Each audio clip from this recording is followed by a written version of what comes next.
और दिफाई नुमाइश आइडियाज़ 2022 का आज से कराची एक्सपो सेंटर में आगाज़ होगा। वज़ीर-ए-आज़म शहबाज शरीफ इफ्तिताह करेंगे।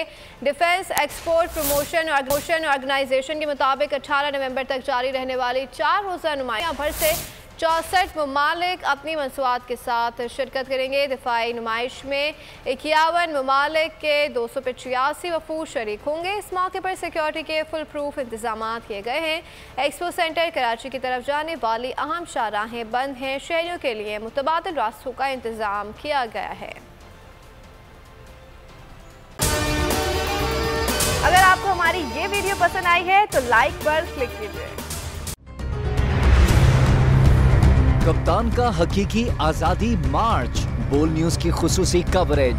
ये एक फैमिली मार्च है। हकीकी आजादी मार्च जो है जीटी रोड पर रवां दवा है। बोलने की हक और सच की बात। इमरान खान के कंटेनर के करीब फायरिंग का वाकया पेश आया। फायरिंग से जख्मी, अस्पताल मुंतकिल।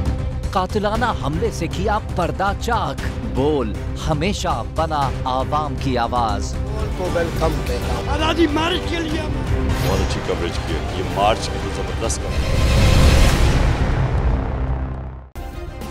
सब्सक्राइब करें और बेल दबाएं ताकि कोई खबर रह न जाए।